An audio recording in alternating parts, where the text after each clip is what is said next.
Hello guys, good morning, welcome back to my channel. আমি মহুয়া Srija official চ্যানেলে তোমাদের স্বাগত। তো এখন সময় হলো সকাল 7টা। এই যে আমি চলে এসেছি ঠাকুর ঘরটা একটু মুছে নিতে। সকাল সকাল কাজগুলো আমি একটু সেরে নিচ্ছি। আমাদের চাটা খাওয়া হয়ে গেছে সবারই। তোমরা তো জানোই যে বাড়ির সবাই একটু অসুস্থ হয়ে পড়েছে, সবাই ভীষণই অসুস্থ। তো কি করা যায়, সেই জন্য আমি সকাল সকাল উঠে পড়ে সবাই চাটা খেয়ে নিয়েছি, আমিও চাটা খেয়ে নিয়েছি। মেয়ে পড়তে বসে পড়েছে। তো এদিকে আমি ঠাকুর ঘরটা মুছে পরিষ্কার করে ফুলগুলো তুলে নিচ্ছি, তুলসী পাতা বলে ফেলছি, কেননা ঠাকুরবাড়ির কাজটা প্রত্যেকদিন করা অভ্যাস। তো এই কদিন আর আমি ঠাকুরবাড়ির কাজটা করতে পারিনি, তাই তোমাদের সঙ্গে শেয়ার করতে পারছি না। এই যে আমি ঠাকুর ঘরে কাজটা করে নিচ্ছি, আর বাসনগুলো ধুয়ে ফুলটা তুলে ঠাকুর ঘরে রেডি করে রেখে দেবো, তাহলে আমি স্নান সেরে পুজোটা করে নিতে পারবো চটজলদি। এতটাই শরীর দুর্বল আছে যে কি বলবো গাইস তোমাদেরকে, সবার শরীর খারাপ, মানে কি বলবো, শুয়েও থাকতে পারছি না, কাজ করতেও পারছি না, এতটাই শরীর আলামারা লাগছে, ক্লান্ত লাগছে, দুর্বল লাগছে। তোমরা তো দেখেইছো যে মাকে নিয়ে গেছিলাম হাসপাতালে, মাকে দেখিয়ে নিয়ে এসেছি, তোমাদের দাদাভাইকে নিয়ে গেছিলাম, সবাইকে একে একে হাসপাতালে নিয়ে যেয়ে আমি দেখিয়ে এসেছি। একে একে সবাই সুস্থ হয়ে এসেছে, ওষুধগুলো চলছে, মেডিসিন চলছে এখনও, আর ওআরএস চালিয়ে যেতে হচ্ছে, কেন স্লাইনের অভাব হয়ে যাচ্ছে, সেই জন্য সবাই ওআরএস চালিয়ে যাচ্ছে।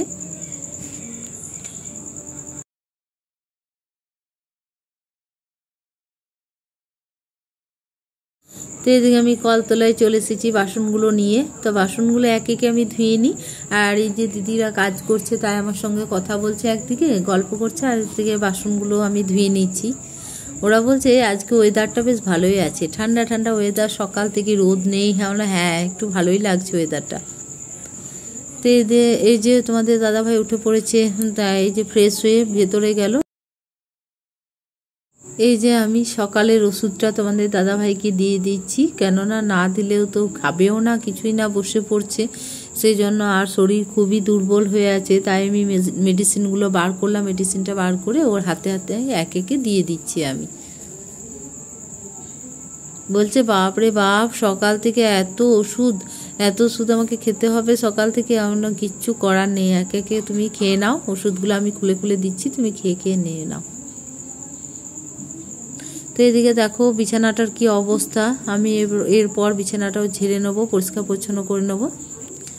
তো বন্ধুরা, এই যে বিছানা ঝেড়ে বাড়ির সমস্ত কাজ কমপ্লিট করে আমি স্নান করে চলে এলাম ঠাকুর ঘরে। যে ঠাকুর ঘরে আমি পুজোটাও সেরে নেবো। মা তো ভীষণ অসুস্থ, মা এখন পুজো করতে পারছে না, উঠতেও পারছে না, বসতেও পারছে না, মা একদমই দুর্বল হয়ে আছে, সেই জন্য আমি বাড়ির পুজোটা করে নিচ্ছি। বন্ধুরা, মা প্রত্যেক দিনই পুজো করে, মা আজ আর করতে পারছে না, সেই জন্য আমি পুজোটা করে নিলাম।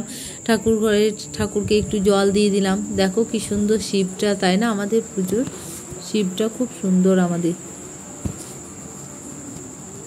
তো এই যে একে একে আমি ঠাকুরকে জল দিয়ে দিলাম, পুজোটাও সেরে নিলাম।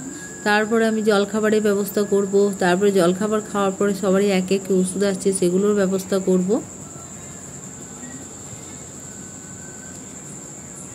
তো এখন আমি ঠাকুরবাড়ির কাজটা করতে পারছি না বলে আমার এত মন খারাপ লাগছে, নিজেকে ছোট লাগছে, কি বলবো গাইস তোমাদেরকে, কি করব, শরীরে এই অবস্থা, সেই জন্য আমি করতেই পারছি না, ইচ্ছা থাকলেও আমি করতে পারছি না। তার 2 দিন যাক, তারপরে একটু শরীরটা সুস্থ হয়ে যাক, তারপরে আমি করব ঠাকুরের পুজোটা, ঠাকুরবাড়ির কাজটা আমি করে নেব।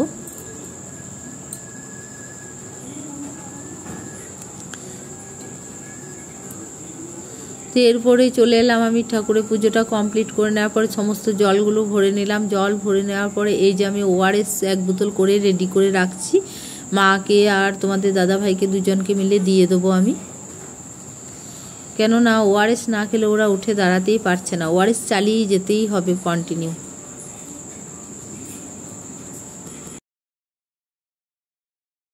এখন 2 দিন ধরে তোমরা ব্লগে শুধু শরীর খারাপই শুনছো বেশি করে, জানি না তোমাদের ব্লগটা কেমন লাগছে না লাগছে, হয়তো মিয়া লাগবে, বলবে যে তুই ভালোই লাগছে না, কিন্তু কি করব বন্ধুরা, তোমরা তো বুঝতেই পারছো, আমি তো ডেলি ব্লগ দেখাই তোমাদেরকে, ডেলি কাজ দেখাই, তো অসুস্থ হয়ে থাকলে সেটাও তোমাদের সঙ্গেই শেয়ার করতে হচ্ছে আমাকে, না করলে তোমরা বলবে যে কি দেখাচ্ছি না দেখাচ্ছি, সেই জন্য সবটুকুই তুলে ধরি তোমাদের সামনে আমি। তো বন্ধুরা, তোমরা এভাবেই আমার পাশে থেকো, আমার অতি অবশ্যই পাশে থেকো, ছোট্ট ছোট্ট কমেন্ট করো তোমরা আমাকে। কমেন্টগুলো পড়তে তোমাদের ভীষণ ভালো লাগছে। এই যে আমি একটু খেয়ে নিলাম, না খেলে ভালো লাগছে না, এনার্জি পাচ্ছি। তো মাও স্নান করতে যাবে, তার আগে মাকে বললাম তুমি একটু খেয়ে নাও, তারপরে স্নান করতে যাবে। স্নান করে এসে আবার খাবে। এই যে তোমাদের দাদাভাইও বসে আছে বাড়িতে, এই যে বাড়িতে তোমাদের দাদাভাইকেও একটু দিয়ে দিলাম। তারপরে চলে এলাম আমি একটু সবজিগুলো কেটে নিতে। তো আজকে তো সেরকম সবজি কিছু হবে না, কেননা আজকে সবাই তো অসুস্থ, সেই জন্য একটু পাতলা করে ঝোল বানাবো ভেবেছি। এই যে পেঁপেটা নিয়ে নিলাম, কত বড় পেঁপেটা দেখো, আর একটু কাঁচকলা নিলাম। কাঁচকলা, পেঁপে, সয়াবিন দিয়ে একটু ঝোল করে নেবো পাতলা করে। এই যে পেঁপেটা কত বড় দেখো।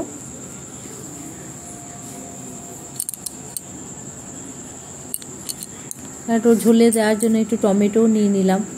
ক্যাপসিকামটা ভাবলাম দেবো, আবার ভালো না, সিম্পল পাতলা করেই করি, কিচ্ছু দেবো না।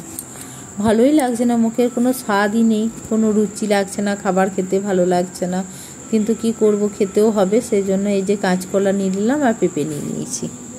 আর একটু কাঁচা পোস্তটা তোমাদের দাদাভাই আবার বলেছে যে একটু পোস্তটা কড়াইয়ে ভেজে নেবে, তাই বলছে একটু ভেজে নেবে, তারপর বাটবে, বেশ স্বাদটা ভালো লাগবে আর খেতেও ভালো লাগবে। আসলে মুখের তো কোনো স্বাদ নেই, সেই জন্য মনে হচ্ছে যা যেটুকু করবে সেটুকু একটু ভালো করে করলে পরে তবেই যদি একটু খাওয়া যায় আর কি।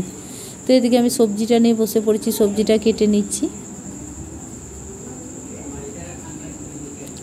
আর এদিকে ওদেরকে একটু জলখাবার দেবো, সেই জন্য একটু শসা আর একটু আদা আমি থেতো করে নিলাম। শসাটা আর আদাটা একটু গ্রেট করে নিলাম। গ্রেট করে ওদেরকে, তেল তো দিতেই পাবো না, সর্ষের তেল দেওয়া যাবে না, একটু চামচ দিয়ে ওদেরকে মেখে ভালো করে দিলাম। ওরা একটু খেলো, আর একটু বললো একটু লিকার চা কর, তাহলে ভালো লাগবে, সেই জন্য একটু লিকার চা বানিয়ে দিলাম।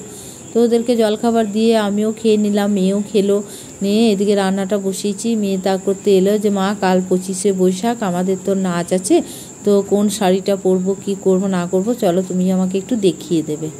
তাই আমি বললাম দাঁড়া একটু রান্নাটা বসিয়ে নিই, তারপর আমি যাচ্ছি তোর কাছে। আজ তো আর রান্না সেরকম কিছু নেই। আর মাকে একটু মাথাতে তেল দিয়ে দিলাম, তেল দিয়ে ভালো করে তেল মাখিয়ে দিলাম মাকে বললাম তুমি ভালো করে স্নান করে নাও, জলটা ঢেলে নাও গায়ের মধ্যে, তারপরে মুড়ি টুড়ি খেয়ে বিশ্রাম নেবে। তো মা তাই করলো, স্নান করে নিয়ে জলখাবারটা খেয়ে তারপরে একটু শুয়ে আছে, রেস্ট করছে। তো আমি একটু পরে গিয়ে দেখি যে মা ঘুমিয়ে পড়েছে। তো এইদিকে আমার ঝোলটাও হয়ে গেছে, তাই তোমাদের সঙ্গে একটু শেয়ার করে নিলাম। ঝোলটা ফুটছে, সেটাও তোমাদেরকে একটু দেখিয়ে দিলাম আমি। এই যে ঢাকা দিয়ে রেখে দিলাম, পরে খাওয়ার সময় আরেকবার গরম করে নেবো। আর এই যে এক বাটি পোস্ত বেটে নিয়েছি, ভালো করে পোস্তটা বেটে রেখে দিয়েছি। আমার রান্না হয়ে যাওয়ার পরে এই যে আমি শুয়ে আছি, একটু রেস্ট করছি, কারণ না শরীরটা তো প্রচুর আলামারা আছে, প্রচণ্ড ক্লান্তি আছে শরীরের মধ্যে, সেই জন্য এদিকে আমি শুয়ে পড়লাম। আর তোমাদের দাদাভাইকেও একটু তেল মাখিয়ে দিয়েছিলাম, তেল মাখিয়ে দিলাম, ও স্নান করে নিল। স্নান করে এই যে বসে আছে আমার পাশে, ও বলছে তেলটা মাখিয়ে দিলে বলে বেশ আরাম লাগছে, ভালো লাগছে গো, গোটা শরীরে এত ব্যথা। মাও বলছে তেলটা মাখিয়ে দিলি, মাথায় তেল দিয়ে দিয়েছিস বলে এত আরাম লাগছে যে কি বলবো তোকে, ভীষণ ভালো লাগছে, ক্লান্তিটা যেন মনে হচ্ছে দূর হয়ে যাচ্ছে, তাই মনে হচ্ছে। তাই আমি বললাম ঠিক আছে বাবা, তোমাদের শরীরটা একটু ভালো থাকলে আমিও খানিক শান্তি পাবো, ভালো লাগবে, তাই বললাম। শুয়ে শুয়ে বোরিং হচ্ছিলাম, তাই তোমাদের সামনে একবার আমি চলে এলাম।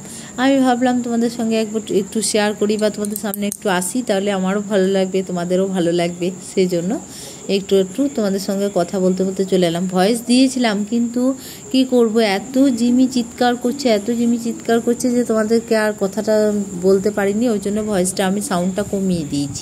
তো চলো একটু পরে খাওয়া দাওয়া করে নেবো, খাওয়া দাওয়ার পরে আবার পরে তোমাদের সামনে ফিরে আসবো।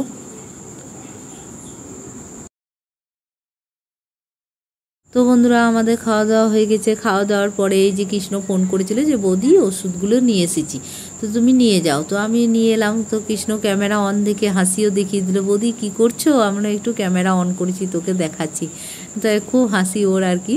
তো এদিকে দেখো বন্ধুরা, ওষুধগুলো কি কি নিয়ে এসেছে না নিয়ে এসেছে তাই একটু আমি দেখিয়ে দিলাম, আর আমি নিজেও দেখে নিলাম যে দেখে কি কি ওষুধ দিয়েছে না দিয়েছে, সব কিছু দেখে তারপরে তোমাদের দাদাভাইকেও একটু দিয়ে দিলাম। খাওয়া দাওয়া যেহেতু হয়ে গেছে, সেহেতু একটু ওষুধ খেতেই হবে, তো ওষুধটা না খেলে চলবে না। তো ওষুধটাই যে দুটো ওষুধ আছে, আমি কোনো মতে ছাড়াতে পারছিলাম না, তাই একটু কাঁচি দিয়ে কেটে নিতে হলো আমাকে। তো কাঁচি দিয়ে ভালো করে কেটে নিলাম, কেটে একটা তোমাদের দাদাভাইকে দিয়ে দিলাম আর একটা রাতের জন্য রেখে দিলাম, কেননা দুটো দিয়েছে, একটা দুপুরে একটা রাতে, দুটো খেলেই অনেকটা ফ্রেশ হয়ে যাবে, ভালো হবে, সুস্থ হয়ে যাবে। যেহেতু এখনও পর্যন্ত সুস্থ হয়নি, এখনও কন্টিনিউ চলছে ওর শরীর অসুস্থ। তো এই যে দিয়ে দিলাম আমি তোমাদের দাদাভাইকে। গুড ইভিনিং বন্ধুরা, এখন সময় হলো সন্ধ্যা 7টা। তো এই যে 1 কাপ লিকার চা আর 2টো শুকনো মুড়ি নিয়ে চলে এলাম আমি। মাকে দিয়ে আসি, মা তো এটাই খাবে সন্ধ্যাবেলায়। আর এদিকে মেয়ের জন্য আমি দুধটা বসিয়ে দিয়েছি ইন্ডাকশানে। আর রাতে কি রান্না করছি সবটুকুই তোমাদেরকে দেখিয়ে দিয়ে, এই যে আলু সেদ্ধ করেছি, একটু আলু মাখা আর কি, কাঁচা লঙ্কা দিয়ে একটু আলু মাখা করেছি, আর একটু মসুর ডাল করেছি। এই দিয়ে আমরা রাতে ডিনারটা সবাই মিলে সেরে নেবো, কেননা সিম্পল খাচ্ছি, সিম্পল না খেলে শরীরের যা অবস্থা, তাতে সিম্পল খেলে একটু ভালো থাকবো, সুস্থ থাকবো, সেই জন্য। তো এদিকে আমার রান্না বান্না কমপ্লিট হয়ে গেছে, তোমাদেরকে দেখিয়ে দিলাম। তো একবার গ্যাসটা মুছে নিই, আর কটা বাসন ছিল বেসিনে, সেগুলো বেসিনে বাসনগুলো মেজে ধুয়ে নেবো, আর গ্যাসটাও মুছে পরিষ্কার করে নেবো। আর সকাল সকাল রান্না করে নিয়েছি, কেন একটু রেস্ট করবো, শুয়ে থাকবো, সেই জন্য 7:30 পৌনে 8টার মধ্যে আমি রান্নাটা কমপ্লিট করে নিয়েছি। তো এদিকে আমি গ্যাস ট্যাসগুলো মুছে পরিষ্কার পরিচ্ছন্ন করে তারপরে রুমে চলে যাব একটু শুতে। তো বন্ধুরা, আমি ভিডিওটা এখানেই শেষ করে দিয়েছি। আগামীকাল একটা নতুন ভিডিও নিয়ে তোমাদের সামনে চলে আসবো। তোমরা ভালো থেকো, সুস্থ থেকো, গুড নাইট, টাটা। আগামীকাল একটা নতুন ভিডিও পাবে তোমরা।